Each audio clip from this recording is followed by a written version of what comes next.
దేశంలో కాంగ్రెస్ పార్టీ ప్రజల విశ్వాసాన్ని కోల్పోయిందని విమర్శించారు బీజేపీ నేత డీకే అరుణ. ప్రతిపక్ష నేతగా రాహుల్ గాంధీ విఫలమయ్యారని ఆరోపించారు. స్థానిక సంస్థల ఎన్నికల్లో లబ్ధి కోసం రాష్ట్ర ప్రభుత్వం రోజుకో మాట చెప్తోందన్నారు. రుణమాఫీ, రైతు భరోసా అమలులో రాష్ట్ర ప్రభుత్వం విఫలమైందన్నారు ఎంపీ డీకే అరుణ. ఎన్నికలు జరుగుతున్నటువంటి ఒక్కొక్క రాష్ట్రంలో కాంగ్రెస్ పార్టీని ప్రజలు విశ్వసించడం లేదు అని చెప్పడానికి ఇంతకంటే గొప్ప సాక్ష్యం ఇంకా అవసరం లేదు.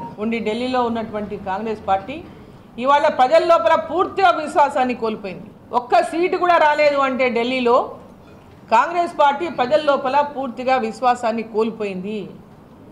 ప్రతిపక్ష నాయకుడిగా రాహుల్ గాంధీ విఫలమయ్యిండ్రు. ఈ రాష్ట్ర ముఖ్యమంత్రి వెళ్ళి గొప్పగా ప్రచారం చేసి వచ్చిండు.